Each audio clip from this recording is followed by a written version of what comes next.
महाराजा अकबर बीरबल की हाजिर जवाबी के बड़े कायल थे। उनकी इस बात से दरबार के अन्य मंत्री मन ही मन बहुत जलते थे।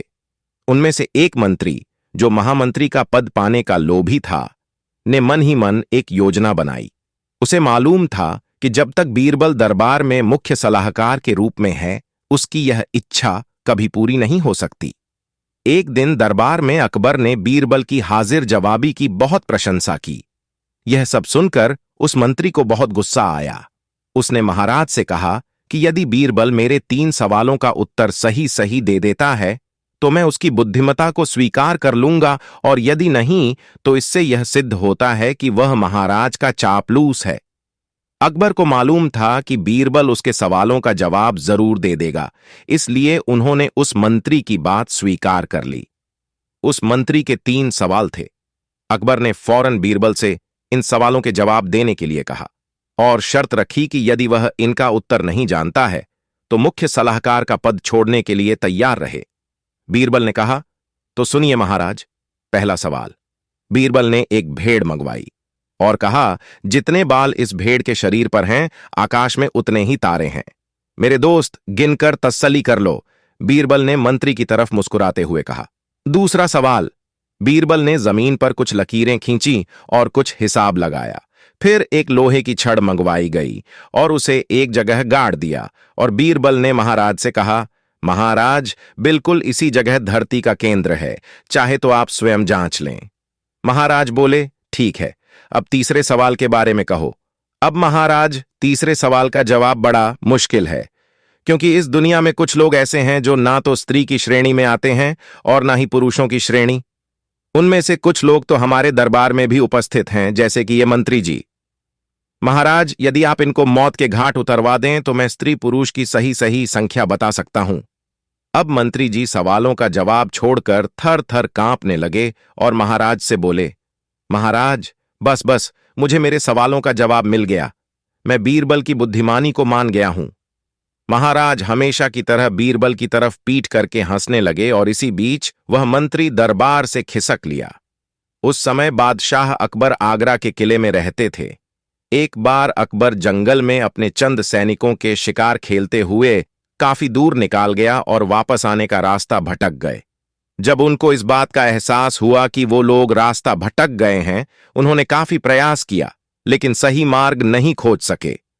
वो लोग जंगल में यूं ही अनुमान के आधार पर आगे बढ़ने लगे और एक ऐसे तिराहे पर आकर रुके जहां से 3 रास्ते आगे जाते थे। अब वहां से कौन सा मार्ग आगरा की तरफ जाएगा, इसका अनुमान लगा पाना मुश्किल था। अकबर ने अपने सिपाहियों से कहा, आसपास देखो, कोई तो होगा जो हमें सही रास्ता बता सके। थोड़ी देर में उन्हें एक 10-12 वर्ष का एक छोटे से गांव में रहने वाली एक छोटी सी लड़की मीरा थी, जो किताबों के प्रति अपनी बहुत शौकीन थी। गांव में उसके पास कोई गणित या विज्ञान की किताबें नहीं थी, लेकिन उसने कभी हार नहीं मानी। मीरा ने गांव के शिक्षक से कहा, मुझे अपनी पढ़ाई में आगे बढ़ना है। शिक्षक ने उसे गांव के बाहर की नगरी में एक पुस्तकालय के बारे में बताया। मीरा ने अपने सपने को पूरा करने के लिए जुट जाने का निर्णय लिया और पुस्तकालय की यात्रा शुरू की। वहां उसने बहुत सी नई और ज्ञानवर्धन करने वाली किताबें पाईं। मीरा ने अपनी पढ़ाई में जुटाए गए ज्ञान को अपने गांव के बच्चों के साथ साझा करने का निर्णय लिया। उसने गांव में एक छोटी सी पढ़ाई की कक्षा बनाई और बच्चों को मौलिक विज्ञान और गणित की शिक्षा देना शुरू किया। मीरा ने अपने सपने को जीवंत किया और उसने अपने गांव के बच्चों को नई दिशा दिखाई। उसकी मेहनत और संघर्ष ने न केवल उसे बल्कि पूरे गांव को एक नया दृष्टिकोण प्रदान किया और उसने बच्चों में ज्ञान का प्यार बुढ़ाया। एक गांव में रहने वाला एक छोटा सा लड़का नील अपने पिताजी के साथ एक छोटे से खेत में मिलकर काम करता था। उसका सपना था कि वह एक दिन बड़ा किसान बनेगा और अपने गांव को नई तकनीकों से सुसज्जित करेगा। नील ने खेती में नए तरीकों का प्रयोग करने का निर्णय किया और वह खेतों में सुधार के लिए नई तकनीकों का अध्ययन करने लगा। उसने जल, मिट्टी और वन्यजीवन के साथ संवेदनशीलता से खेती करने का एक नया तरीका विकसित किया। एक दिन गांव में एक किसान महोत्सव हुआ, जहां नील ने अपनी नई तकनीकों से सुसज्जित हुए खेतों को प्रदर्शित किया। उसकी नई तकनीकें गांव वालों को हैरान कर देने वाली थी और उसे सराहा गया। नील की मेहनत और नए तकनीकों का प्रयोग ने गांव की खेती को बदल दिया और सभी किसानों को नए और सुधारित तरीकों से खेती करने का सा बदला। नील ने अपने सपने को हकीकत में बदलकर दिखाया कि मेहनत, नई सोच और संघर्ष के माध्यम से कोई भी अपने लक्ष्यों को प्राप्त कर सकता है। एक छोटे से गांव में एक छोटा सा बच्चा रहता था जिसका नाम सोना था। सोना गांव की मात्रा पाठशाला में पढ़ाई करता था और उसका सपना था कि वह एक दिन वैज्ञानिक बनेगा। वह रोज शिक्षक से नए चीजों के बारे में पूछता और खुद भी उन्हें अपने उत्तरों के साथ साझा करता था। उसकी मेहनत और उत्साह ने उसे गांव के अन्य बच्चों में अलग बना दिया। एक दिन गांव में एक विज्ञान मेला हुआ, जहां छात्रों को अपने आविष्कारों को प्रदर्शित करने का अवसर मिला। सोना ने वहां अपनी नई आविष्कारशील यंत्र प्रस्तुत की, जो गांव के लोगों के जीवन को सुधारने में मदद कर सकती थी।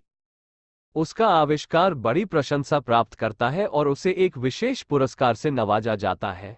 इससे सोना का सपना पूरा हो जाता है और वह एक वैज्ञानिक बनकर गांव की ऊर्जा समस्याओं का समाधान करता है। इस कहानी से हमें ये सीखने को मिलता है कि छोटे से गांव में भी अगर कोई सही दिशा में मेहनत करे और सपनों की पूर्ति के लिए समर्थ हो, तो वह किसी भी क्षेत्र में सफल हो सकता है। बहुत समय पहले की बात है। एक छोटे से गांव में एक गरीब लड़का रहता था, जिसका नाम राजू था। राजू का सपना था कि वह एक दिन बड़ा आदमी बनेगा और अपने परिवार को सुखी जीवन दिलाएगा। वह गरीबी के बावजूद भी कभी हार नहीं मानता था और मेहनत में विश्वास रखता था। एक दिन उसने एक पुराने पुस्तक में पढ़ा कि शिक्षा से सब कुछ मुमकिन है। राजू ने अपने जीवन को सुधारने का निर्णय किया और स्कूल जाना शुरू किया। उसने मेहनत और समर्पण से अपनी पढ़ाई को पूरा किया और अच्छे अंक प्राप्त किए। धीरे धीरे राजू ने एक अच्छे कंप्यूटर इंजीनियर बनने का सपना देखा और उसने मेहनत और उत्साह से अपने लक्ष्य की ओर बढ़ते हुए अच्छे ग्रेड्स हासिल किए। आज राजू एक सफल कंप्यूटर इंजीनियर बन गए हैं और उनका सपना सच हुआ है। उन्होंने अपने परिवार को सुखी जीवन दिलाया है और गांव के बच्चों को पढ़ाई के महत्व का सिखाते हैं। राजू की कहानी हमें ये सिखाती है कि मेहनत, समर्पण और उम्मीद से हम किसी भी मुश्किल को पार कर सकते हैं। एक समय की बात है। एक छोटे से गांव में एक आलसी लड़का रहता था जिसका नाम अर्जुन था। अर्जुन ने कभी भी मेहनत नहीं की और हमेशा अपने दोस्तों के साथ समय बर्बाद करता रहता था। एक दिन गांव में एक वृष्टि हुई और सभी लोगों ने अपने खेतों को जलाकर बुआई करना शुरू किया, परंतु अर्जुन ने इसे ध्यान नहीं दिया। उसने सोचा कि खेती करने में क्या फर्क पड़ता है, उसे तो अपना मनोरंजन चाहिए। जब फसलें पूरी हो गईं, तो लोगों ने देखा कि अर्जुन का खेत खाली है और वह अब पछता रहा है।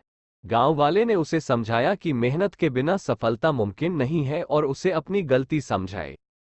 अर्जुन ने उस दिन से मेहनत करना शुरू किया और उसने देखा कि कठिनाइयों को पार करना और मेहनत से ही सफलता मिलती है। उसकी इस सीख ने उसे नई दिशा में बदल दिया और उसने अपने जीवन को सकारात्मक रूप से बदला। गौतम बुद्ध सिद्धार्थ नामक राजकुमार नेपाल के लुम्बिनी नगर में जन्मे थे। उनके पिता का नाम शुद्धोधन था और माता का नाम माया था। सिद्धार्थ ने जीवन के अध्ययन के बाद लोगों के दुख से बाहर निकलकर मोक्ष की प्राप्ति की तलाश में निकला। उन्होंने अनित्यता, दुख और अहंकार के उपादानों का अध्ययन किया और आत्मबोध की ओर बढ़ा। एक रात सिद्धार्थ ने राजमहल को छोड़कर वन में गमन किया और बौद्ध तपोवन में बैठकर ध्यान लगाया। उन्होंने अपनी आत्मा को पूर्णता और सत्य की प्राप्ति के लिए जागरूक किया। उनका बौद्धत्व में बोध हो गया और वह बुद्ध बन गए। बुद्ध ने अपनी शिक्षाओं में 4 महासत्यों को बताया: जन्म, जरा, रोग और मृत्यु। उन्होंने अहिंसा, सत्य, आस्था और ब्रह्मचर्य के माध्यम से मार्गदर्शन किया। बुद्ध की शिक्षाएं अनात्मवाद, कर्मफल का त्याग और संयम की महत्वपूर्ण बातें हैं। उनकी कहानी धार्मिकता, समझदारी और संयम की महत्वपूर्ण शिक्षाएं देने वाली है। एक समय की बात है जब गौतम बुद्ध अपने आत्मा की खोज में जुड़े हुए थे। वे अपने शिष्यों के साथ वनवास में निर्वासित हो रहे थे। जंगल की घनी जंगल में उनका मन शांति और सत्य की खोज में लिपटा हुआ था। एक दिन जब बुद्ध ध्यान कर रहे थे, उन्हें एक गर्भवती महिला दिखाई दी, जो बहुतेतर संतानें संजीवनी वन में अपने आत्मसमर्पण से पाल रही थी। बुद्ध ने उससे मिलकर उसकी कथा सुनी और उससे सीखा कि समर्पण और प्रेम से ही सच्ची खोज होती है। इसके बाद बुद्ध ने शिष्यों को यात्रा का निर्देश दिया, जिसमें उन्हें जंगल के सभी प्राणियों के साथ सहजता से रहने के लिए कहा गया। उन्होंने बताया कि समृद्धि और शांति का सबसे बड़ा रहस्य अनुशासन और सहयोग में छिपा होता है। जंगल में शिष्यों ने विभिन्न प्राणियों से सीखा कैसे वे अपने स्वाभाविक स्थिति में संतुष्ट रहते हैं। एक उदाहरण स्वरूप, एक वृक्ष ने शिष्यों को अपनी गहरी जड़ों से सभी को समर्पित रहने की महत्ता सिखाई। इससे उन्होंने समझा कि अपने मूल मूल्यों में स्थिर रहना क्यों आवश्यक है। जंगल में बुद्ध की शिक्षा ने अद्वितीय सत्य को समझाया, सभी जीवों में एक ही ब्रह्मांडीय चेतना है और हर कौन इस अद्वितीयता का अंश है। इस प्रकार बुद्ध ने जंगल के माध्यम से मानवता को सर्वोत्तम मार्ग पर चलने का उपदेश दिया। जंगल में बीते दिनों में बुद्ध ने अपने शिष्यों को ध्यान, साधना और सेवा के माध्यम से सच्ची मुक्ति की प्राप्ति का मार्ग दिखाया। जंगल की शांति ने उन्हें अपने आत्मा का साक्षात्कार करने का सुनहरा अवसर प्रदान किया, जिसने उन्हें समस्त मानव समुदाय के लिए एक प्रेरणा स्रोत बना दिया। इस प्रकार गौतम बुद्ध की बेहतरीन कहानी जंगल की से नहीं, बल्कि उनके जीवन के इस चरण ने मानव जीवन को शिक्षाप्रद एवं प्रेरणास्पद बना दिया। समय की बात है जब भूतपूर्व प्राचीन भारत में गौतम नामक एक राजकुमार ने सार्थक जीवन की खोज में रचनात्मकता की ओर रुचि दिखाई। उन्होंने राजमहल की विलासिता को छोड़कर भिक्षु बनने का निर्णय किया। गौतम, अब बुद्ध कहलाए, ने दुख की असली उत्पत्ति को समझने के लिए आत्मा की अन्वेषणा में काठमांडू के जंगलों का सफर किया। एक दिन उन्होंने एक पीपल के पेड़ के नीचे बैठकर ध्यान में लीन हो गए। वहां बुद्ध ने जीवन के चक्र की सत्यता को पहचाना और असंसारी दुख के कारणों को जाना। उन्होंने अपने उपदेशों के माध्यम से अंधविश्वास, क्रोध और लोभ से मुक्ति प्राप्त करने की मार्गदर्शन की। बुद्ध ने अपने शिष्यों को ध्यान, शील और प्रज्ञा के माध्यम से निजी और सामाजिक दुख से मुक्ति प्राप्त करने का उपाय बताया। उनकी शिक्षाएं संसार के विभिन्न कोनों में फैली और उनके अनुयायियों ने उन्हें धर्मगुरु के रूप में माना। बुद्ध ने दी गई उपदेशों से समाज में शांति और सामंजस्य फैली, जिससे लोगों के जीवन में सकारात्मक परिवर्तन हुआ। उनकी नीतियों ने भगवान की ऊंचाइयों की ओर मार्गदर्शन किया और उनकी नई कहानी ने मानवता को एक नया दृष्टिकोण प्रदान किया। बार महात्मा बुद्ध किसी गांव में गए। वहां एक स्त्री ने उनसे पूछा कि आप तो किसी राजकुमार की तरह दिखते हैं, आपने युवावस्था में गेरुआ वस्त्र क्यों धारण किया है? बुद्ध ने उत्तर दिया कि मैंने 3 प्रश्नों के हल ढूंढने के लिए संन्यास लिया है। बुद्ध ने कहा, हमारा शरीर युवा और आकर्षक है, लेकिन यह वृद्ध होगा, फिर बीमार होगा और अंत में यह मृत्यु को प्राप्त हो जाएगा। मुझे वृद्धावस्था, बीमारी और मृत्यु के कारण का ज्ञान प्राप्त करना है। बुद्ध की बात सुनकर स्त्री बहुत प्रभावित हो गई और उसने उन्हें भोजन के लिए आमंत्रित किया। जैसे ही ये बात गांव के लोगों को मालूम हुई तो सभी ने बुद्ध से कहा कि वे उस स्त्री के यहाँ न जाए, क्योंकि वो स्त्री चरित्रहीन है। बुद्ध ने गांव के सरपंच से पूछा कि क्या ये बात सही है। सरपंच ने भी गांव के लोगों की बात में सहमति जताई। तब बुद्ध ने सरपंच का एक हाथ पकड़कर कहा कि अब ताली बजाकर दिखाओ। इस पर सरपंच ने कहा कि यह असंभव है, एक हाथ से ताली नहीं बज सकती। बुद्ध ने कहा कि ठीक इसी प्रकार कोई स्त्री अकेले ही चरित्रहीन नहीं हो सकती है। यदि इस गांव के पुरुष चरित्रहीन नहीं होते तो वह स्त्री भी चरित्रहीन नहीं होती। गांव के सभी पुरुष बुद्ध की ये बात सुनकर शर्मिंदा हो गए। बुद्ध किसी उपवन में विश्राम कर रहे थे।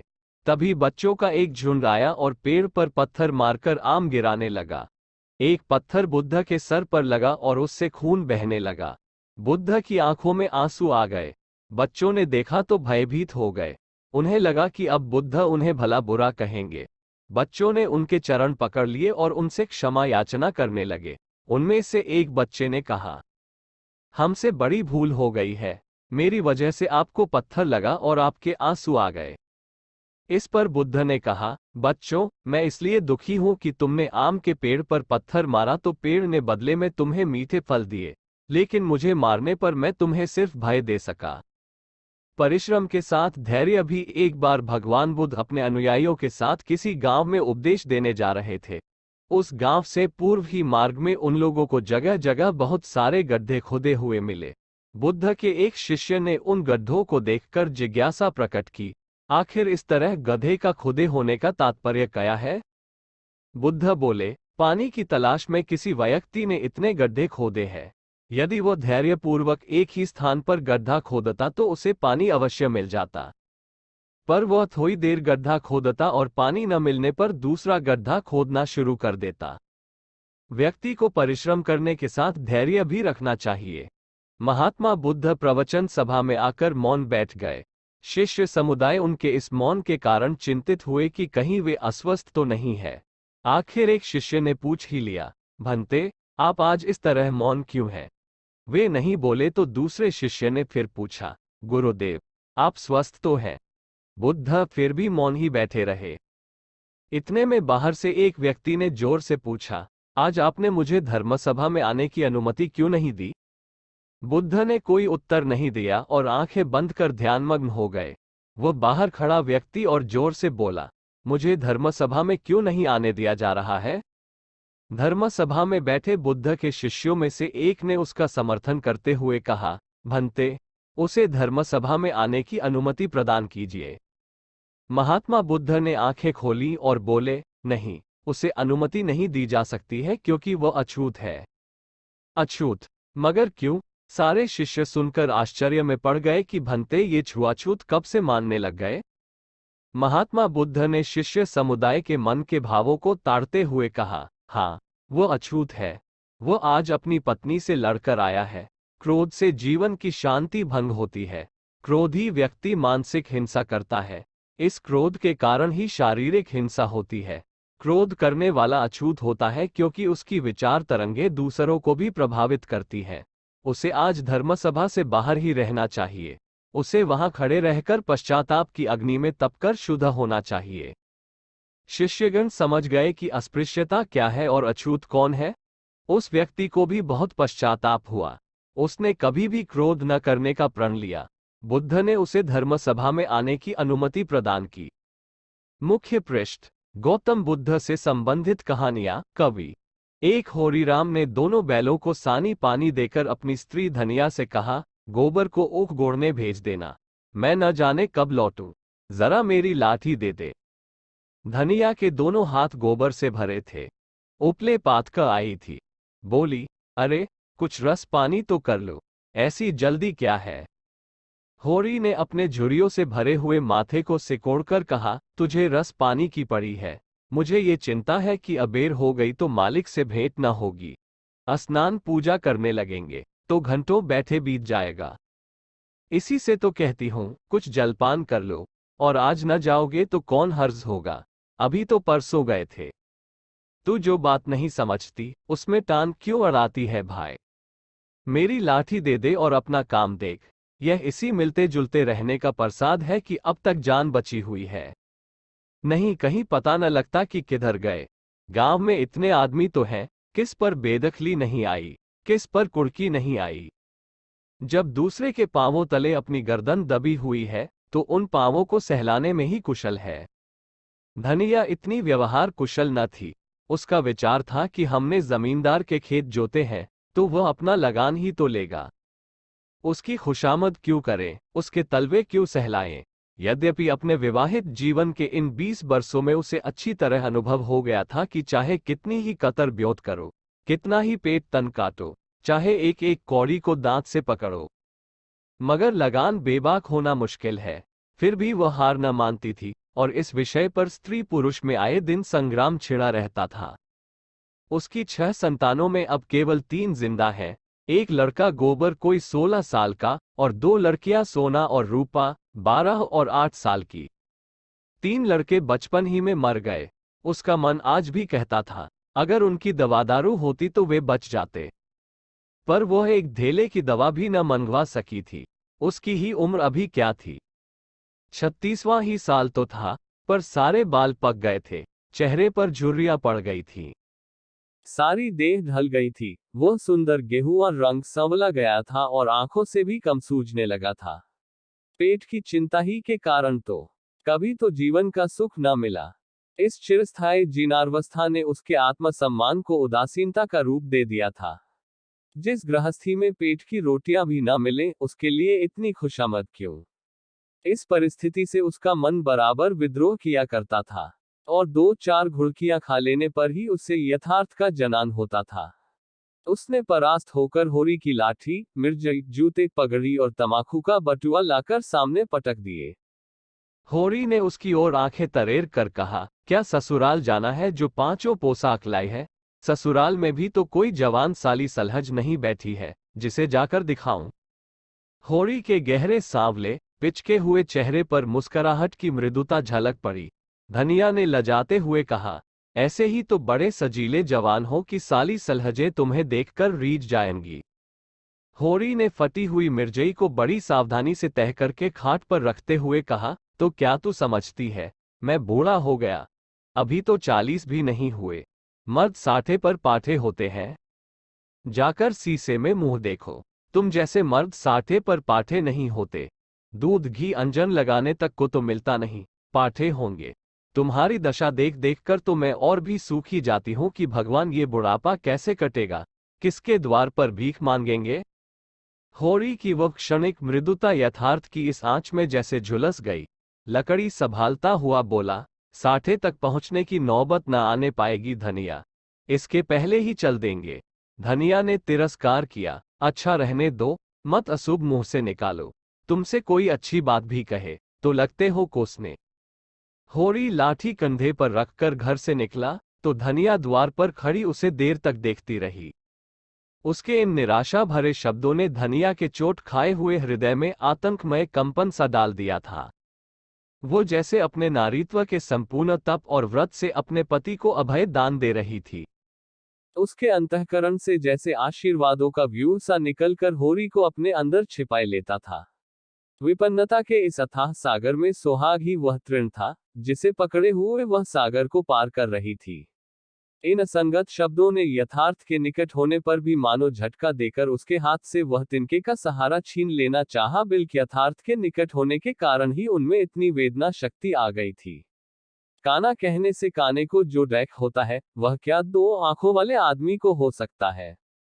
होरी कदम बढ़ाए चला जाता था। पगडंडी के दोनों ओर ऊख के पौधों की लहराती हुई हरियाली देखकर उसने मन में कहा, भगवान कहीं गौ से बरखा कर दे और दाढ़ी भी सुबीते से रहे, तो एक गाय जरूर लेगा। देशी गाय तो न दूध दे न उनके बछवे ही किसी काम के हों, बहुत हुआ तो तेली के कोल्हू में चले। नहीं, वह पछाई गाय लेगा, उसकी खूब सेवा करेगा। कुछ नहीं तो 4-5 सेर दूध होगा। गोबर दूध के लिए तरस तरस कर रह जाता है। इस उम्र में न खाया पिया तो फिर कब खाएगा? साल भर भी दूध पी ले तो देखने लायक हो जाए। बछवे भी अच्छे बैल निकलेंगे। 200 से कम की गोई न होगी। फिर गौ से ही तो द्वार की शोभा है। सवेरे सवेरे गौ के दर्शन हो जाया तो क्या कहना। न जाने कब ये साध पूरी होगी, कब वो शुभ दिन आएगा। हर एक गृहस्थ की भांति होरी के मन में भी गौ की लालसा चिरकाल से संचित चली आती थी। यही उसके जीवन का सबसे बड़ा स्वप्न, सबसे बड़ी साध थी। बैंक सूद से चैन करने या जमीन खरीदने या महल बनवाने की विशाल आकांक्षा। बादशाह अकबर और उनके मंत्री बीरबल के बीच एक अनूठी दोस्ती थी। यह एक दिन की बात है जब अकबर ने अपने दरबार में एक विचार पुत्र को प्रश्न करने का निर्णय किया। अकबर ने दरबार में सभी विचार पुत्रों से कहा, जो व्यक्ति मेरे सवाल का सही उत्तर देगा उसे मैं अपना सहायक बना दूंगा। उनका पहला सवाल था, जादू का एक ऐसा अचूक तंत्र है जिससे मैं अपने ही हाथों से अपने शत्रु को मार सकता हूँ, वह कौन सा तंत्र है? सभी विचार पुत्रों ने अपनी अपनी सोच बताई, पर कोई सही उत्तर नहीं था। इस पर अकबर ने बीरबल से कहा, क्या तुम इस सवाल का उत्तर दे सकते हो बीरबल? बीरबल हंसते हुए उत्तर दिया, राजा, जादू का तंत्र है समय। समय का सही समय पर उपयोग करना ही सबसे बड़ा जादू है। आपका शत्रु आपके लापरवाही का इंतजार करेगा और फिर आप समय पर अपने कार्य को समाप्त करके उसे हराएंगे। अकबर ने मुस्कुराते हुए कहा, बीरबल, तुमने सही उत्तर दिया है, तुम मेरा सहायक बनोगे। इस घड़ी बीरबल ने नहीं सिर्फ अपनी बुद्धिमत्ता से राजा को प्रसन्न रूप बनाया, बल्कि उन्होंने लोगों को यह सिखाया कि समय का मूल्य कितना महत्वपूर्ण है। बीरबल की यह बुद्धिमत्ता कई कथाएं और सिख राष्ट्र भर में फैली। जब कभी दरबार में अकबर और बीरबल अकेले होते थे तो किसी न किसी बात पर बहस छिड़ जाती थी। एक दिन बादशाह अकबर बैंगन की सब्जी की खूब तारीफ कर रहे थे। बीरबल भी बादशाह की हाँ में हाँ मिला रहे थे। इतना ही नहीं, वह अपनी तरफ से भी दो चार वाक्य बैंगन की तारीफ में कह देते थे।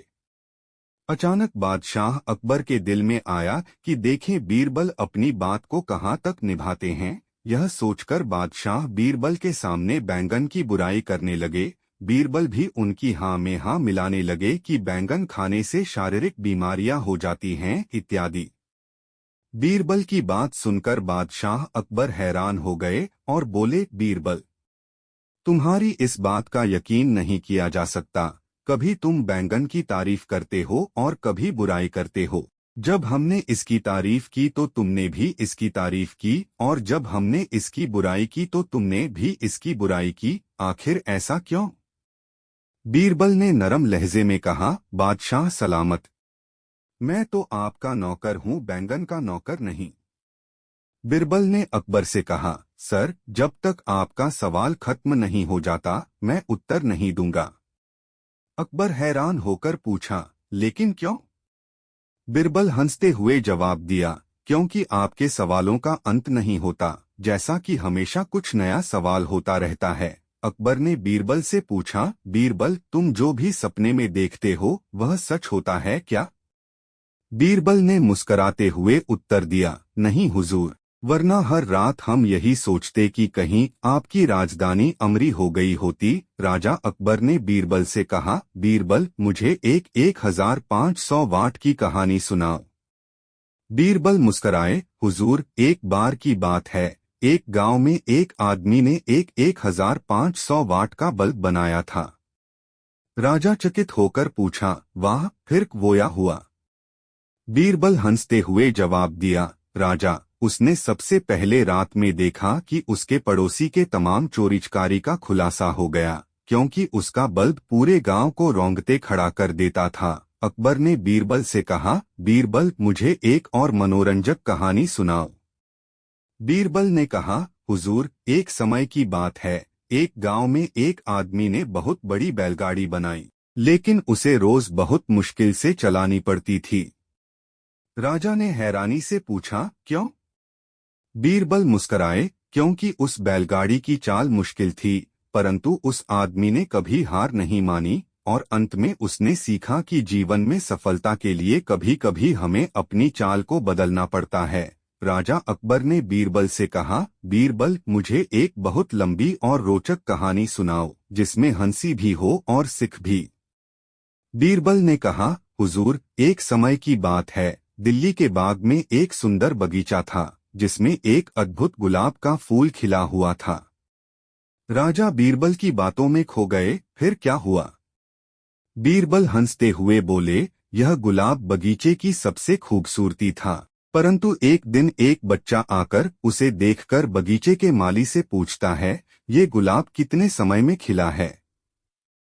राजा आश्चर्य से पूछता है, फिर बच्चा क्या कहता है? बीरबल मुस्कुराते हुए कहते हैं, बच्चा माली से कहता है, जब यह गुलाब बना था तब तुमने इसे देखा क्या?